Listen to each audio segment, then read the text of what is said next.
Welcome to our Ayurveda talk. We are getting started today with a talk about how Ayurveda works with colors.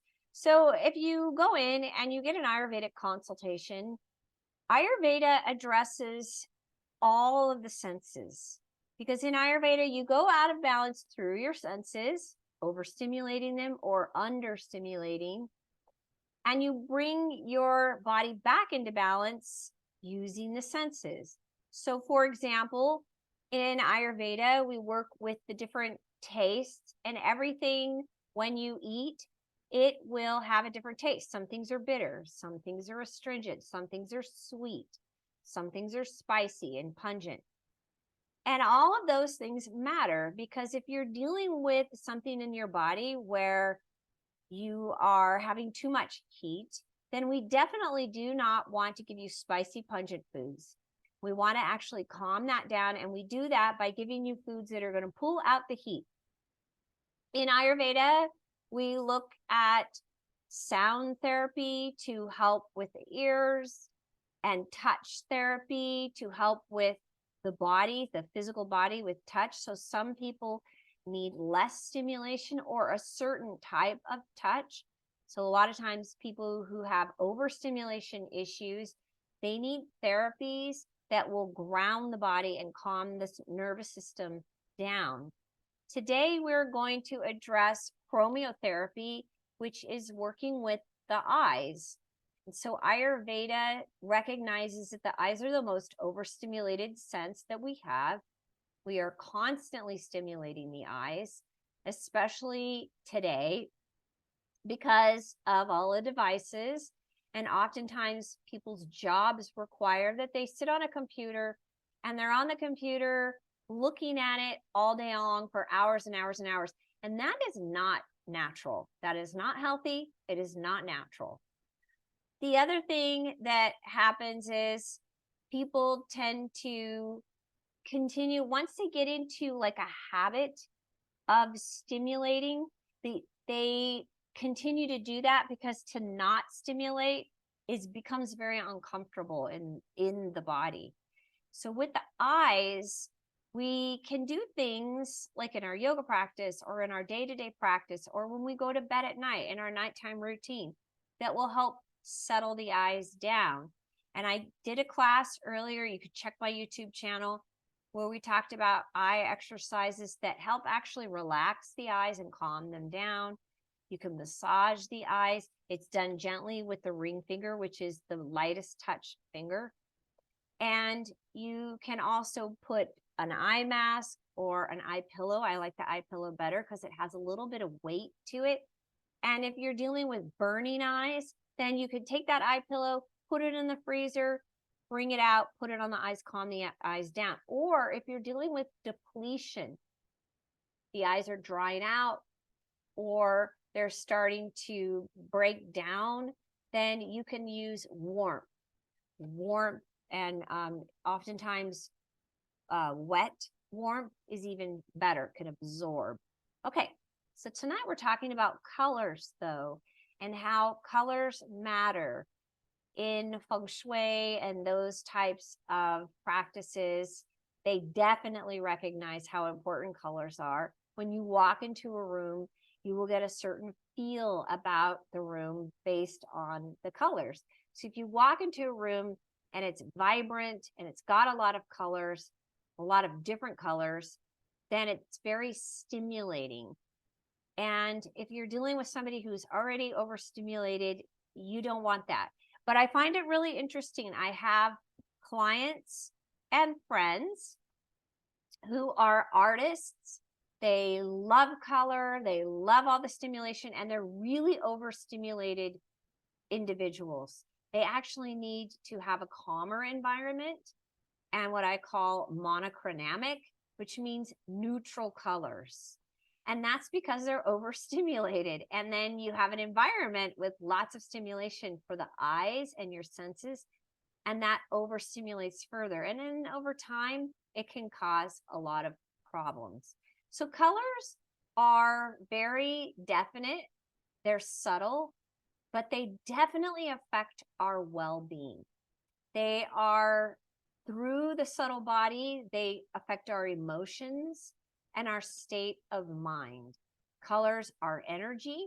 They literally vibrate at different frequencies. And remember, we are energy. We vibrate at different frequencies. So the energies of the colors and us, they interact and they affect the subtle body energies in the chakras, and also the other layers, like the outer layers, the more subtle layers of the body, the etheric layers. They produce their own effects. Some colors are harmonious for one person, and yet for another person, they won't be harmonious. So everybody's different. Imbalances that you may have going on in your life, you can use chromotherapy, color therapy, as a way to support bringing your life back into balance. Bright, flashy colors aggravate vata and pitta. So remember, vata is ether, air, pitta is fire, mostly fire, tiny bit of water. And those are very stimulating elements. And when you add bright, it's going to aggravate, just like we were talking about. So soft, soothing colors like pastels will calm the vata down. Neon, flashy colors are going to do the opposite. They're going to aggravate. To help with a disturbed mind, you want to bring in colors that are more neutral, and then also grounding, like earthy type of colors that support that calmness, that grounded, that clear, positive outlook, positive thinking. Colors in general, they affect the mind, the subtle forces, but then as a result, our body. So if your mind is unsettled and disturbed, your body will start to feel that way. So let's just talk a little bit about colors and some of the colors that are just your basic colors. So black is cold, dark, dry, and heavy. And they can actually black can actually aggravate all three doshas. It's you're connecting with the darker forces of the mind, according to Ayurveda, as well as dark energies. And so it's what's called tamasic. Tamasic means that there's inertia involved. If you use black properly, however, like with robes, sometimes monks and nuns use black, it can be a deeply spiritual color because it protects, it creates a barrier and from society towards that individual. So it's like a protecting color. And it's as well as from the material and sensory contemplations. Like if you're trying to contemplate and manage the sensories and the material world, you can do it with this protecting layer, black. Blue is cold and dry. It balances pitta, but it aggravates vata and kapha. So blue and green are very similar. They're cooling colors. So cooling, of course, is going to help pitta, aggravate the vata and the kapha, because vata and kapha both need warmth. Blue and green promote contemplation and meditation. They are cooling qualities that interact and help with fevers and infections. They help cool down the mind and emotions, especially with anger.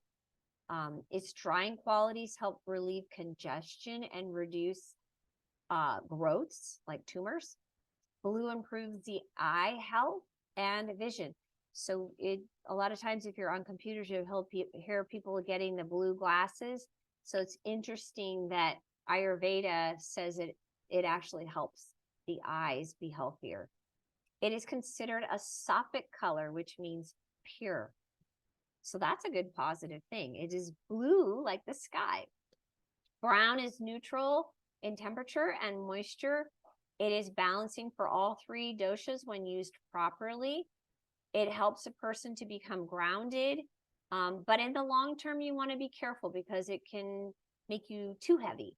So you just have to watch out with brown, not overused brown. Gold is also neutral. It helps balance Vata and Kapha, and it's neutral for Pitta. So it's tridosic. It is going to increase Ojas, which is vital reserves. Very important if you're run down. So it helps with internal strength and endurance. Emotionally, is harmonizing for the mind. It increases consciousness and soothes the heart. It is also a Sattvic color, pure. Okay. Green, like I talked to you about, is very similar to blue. It's going to balance Pitta mostly, but also all three of the doshas. So it's actually tridoshic. It balances and helps decrease nerve pain and fever. It tonifies the liver and the spleen, and it helps regulate weight. Interesting. Orange is warm and dry. Its dosha effects are balancing for Vata and Kapha, neutral for Pitta. It's an energizing color, and it increases illumination and intelligence. It is also a Sattvic color, a pure color. Red is hot, dry, and stimulating. It's the best for Kapha. It aggravates Pitta emotions like anger and aggression. Pinks are better. And so if you really like red, you want to go more towards pink. And then pinks are the only thing that you can use for Vata because it's going to be aggravating. So it is more of an aggressive color. It's what they call a more action type of color. Mild reds are better for increasing vitality and joy. So not bright, vibrant. You want to have more mild color. Color pink is balancing for those who have Vata nature or an imbalance. Violet or purple is a mixed color, blue and red. So it's cool and dry. It's going to help balance mostly Pitta. If it's more blue, and mostly Vata Kapha if it's more red. So a little more purple. Okay. White, we're going to do white and yellow, and then we're moving on. White is cool and moist. It is best for Pitta and Kapha. You got to be careful with white when you are a Vata type of person, because remember, Vata is ether and air, and it can cause an imbalance, overuse, and lead to a lack of energy, loss of motivation. So if you have significant Vata imbalance, you do not want to wear a lot of white because it will make you even more hypersensitive and cause more problems. It does counter fevers, however. It does soothe the nerves and helps to reduce pain, calms emotions and mental processes, increases perception, and it is considered the most spiritual of all the colors. It is Sattvic, a pure color. But remember, with Vata, you have to be careful because of the ether. Yellow is moist and warm. It balances Vata and Kapha, but it aggravates Pitta in excess. So if you wear too much yellow, that's what happens. It increases joy and perception. It's a lively color, creates activity and movement, but in excess, it can cause hyperactivity and superficiality. Yellow is an action type of color, so it increases stimulation of the mind. When you're using color, you want to take the eyes into consideration and the aura. What we see and what we wear matters. Ayurvedic knowledge of the color gives us the ability to create the ideal visual environment around us that supports who we are as individuals.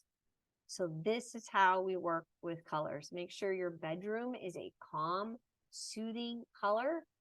And if you're going to have a brighter color, you want it to be like in your workspace, maybe yellow, because it's going to activate creativity and an active mind and get you more motivated.